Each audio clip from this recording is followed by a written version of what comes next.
Students, मैं अंकिता सक्सेना आप सभी का हमारे यूट्यूब चैनल में स्वागत करती हूं। हमने अपने चैनल पर एम्प्लॉयबिलिटी स्किल के 3 वीडियो पहले अपलोड कर चुके हैं। यह सीरीज़ का चौथा वीडियो है। इसमें हम एंटरप्रेन्योरशिप स्किल्स और प्रोडक्टिविटी के इम्पॉर्टेंट प्रश्नों को सॉल्व करेंगे। तो चलिए हम शुरू करते हैं। Question number 1, a person who is associated with the starting of business is called. एक व्यक्ति जो व्यवसाय की शुरुआत से जुड़ा होता है कहलाता है। इसका सही आंसर हो जाएगा ऑप्शन बी, एंटरप्रेन्योर, उद्यमी। Question number 2, as compare to small scale business large scale business require. छोटे पैमाने के व्यवसाय की तुलना में बड़े पैमाने के व्यवसाय में क्या आवश्यक होता है? इसका आंसर हो जाएगा option C, more number of person, यानी कि व्यक्तियों की अधिक संख्या। Question number 3, entrepreneurship is also termed as. उद्यमिता को डैश के रूप में जाना जाता है। इसका आंसर हो जाएगा ऑप्शन सी, सेल्फ एम्प्लॉयमेंट, यानी कि स्वरोजगार। Question number 4, for medium manufacturing enterprises the investment in plant and machinery is between. मध्यम विनिर्माण उद्योगों के लिए संयंत्र और मशीनरी में निवेश कितना होना चाहिए? इसका आंसर हो जाएगा ऑप्शन डी, 5 करोड़ से 10 करोड़ के बीच में। क्वेश्चन नंबर 5, इन स्वॉट एनालिसिस एस स्टैंड्स फॉर। स्वॉट विश्लेषण में एस का अर्थ है, option B is the correct answer, that is strength. स्वॉट एनालिसिस में एस का मतलब होता है स्ट्रेंथ, डब्ल्यू का मतलब होता है वीकनेस, ओ का मतलब होता है अपॉर्चुनिटीज और टी का मतलब होता है threat. Question number 6, in an economic growth role of entrepreneur is to dash. आर्थिक विकास में उद्यमी की भूमिका होती है। इसका सही आंसर हो जाएगा option C, improve per capita income, यानी कि प्रति व्यक्ति आय में सुधार। क्वेश्चन नंबर 7, इन स्वॉट analysis which pair is helpful. स्वॉट एनालिसिस में कौन सा युग्म सहायक होता है? इसका आंसर हो जाएगा बी, स्ट्रेंथ्स एंड अपॉर्चुनिटीज।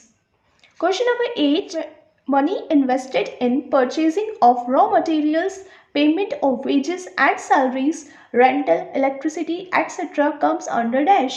कच्चे माल की खरीद में लगाया हुआ पैसा, मजदूरी, वेतन का भुगतान, भवन का किराया, बिजली डैश के अंतर्गत आता है। इसका आंसर हो जाएगा वर्किंग कैपिटल, यानी कि कार्यशील पूंजी। Question number 9, MSME stands for. MSME का मतलब होता है option C, micro, small and medium enterprises.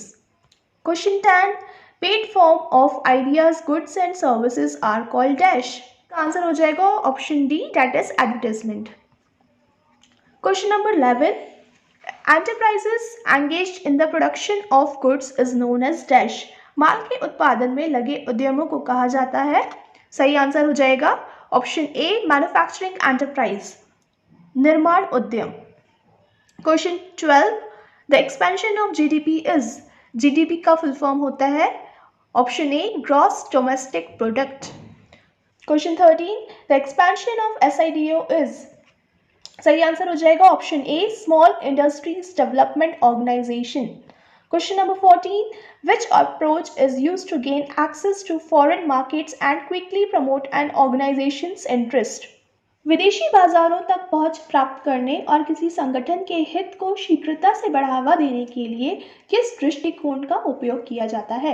इसका सही आंसर हो जाएगा option C, that is joint venture. इसको हिंदी में कहते हैं संयुक्त उद्यम। Question 15, which investment is considered for deciding the status of manufacturing enterprises. विनिर्माण उद्यम की स्थिति तय करने के लिए किस निवेश पर विचार किया जाता है? इसका सही आंसर है option C, plant and machinery, संयंत्र और मशीनरी का उपयोग किया जाता है। Question number 16, which one is a correct channel through which marketers can reach customers. Option C is the correct answer, manufacturer, retailer and then customer. पहले निर्माता के बाद फुटकर विक्रेता के पास जाता है, फुटकर विक्रेता के बाद फिर लास्ट में फाइनली कस्टमर के पास, यानी कि ग्राहक के पास पहुंचता है। Question number 17, which one is a web based accounting software design for modern business.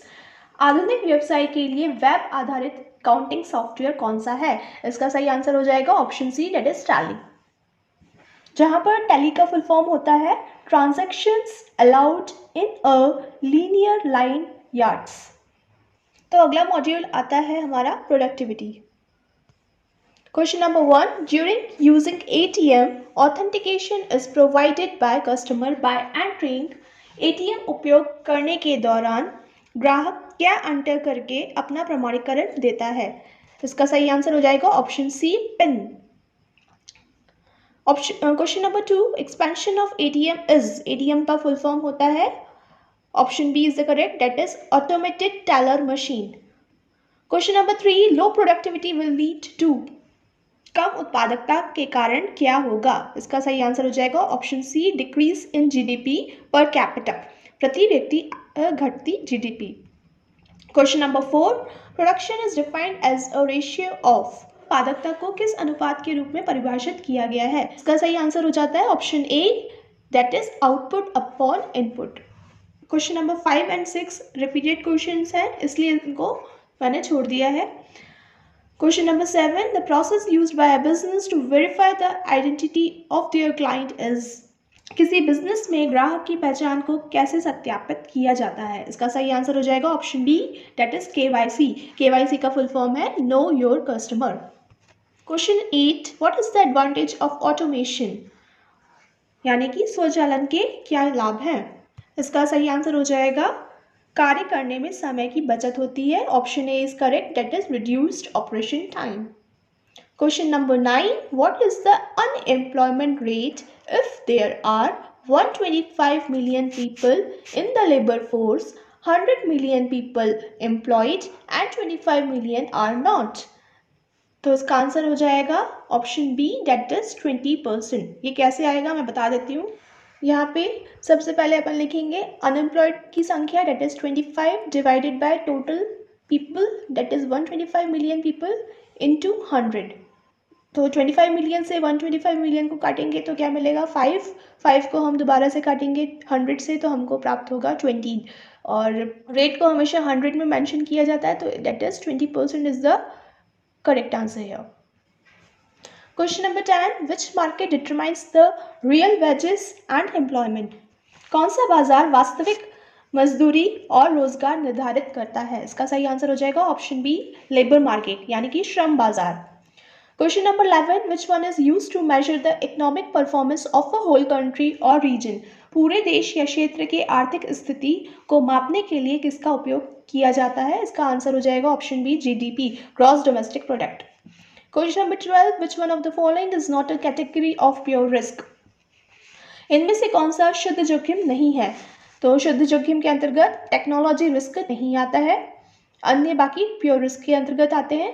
Question number 13. Which one of the following is not an objective of incentive, निम्नलिखित में कौन सा प्रोत्साहन का उद्देश्य नहीं है? इसका आंसर हो जाएगा option B, high cost of production, that is उत्पादन की उच्च लागत। Question number 14. Which one of these documents is not acceptable for fulfillment of KYC norms? KYC में कौन सा सर्टिफिकेट मान्य नहीं होता है? इसका सही आंसर हो जाएगा ऑप्शन डी, इनकम सर्टिफिकेट, आय प्रमाण पत्र। Question number 15. Which stage is a period of rapid revenue growth? कौन सी स्टेज तीव्र राजस्व वृद्धि को बताती है? इसका सही आंसर है ऑप्शन ए, ग्रोथ स्टेज, यानी कि वृद्धि चरण। तो इस वीडियो में इतना ही। आगे हम जल्दी ही एम्प्लॉयबिलिटी स्किल्स के अतिरिक्त क्वेश्चंस की वीडियो को अपलोड करेंगे। उन वीडियोस को आप ज़रूर देखें, जिससे आपको एग्जाम में काफ़ी फ़ायदा होगा। और अभी तक आपने हमारे चैनल को सब्सक्राइब नहीं किया है तो सब्सक्राइब ज़रूर कर लें, ताकि सभी आने वाले सभी वीडियोज़ के नोटिफिकेशंस आपको समय से प्राप्त होते रहें। Thank you for being with me and listening to me.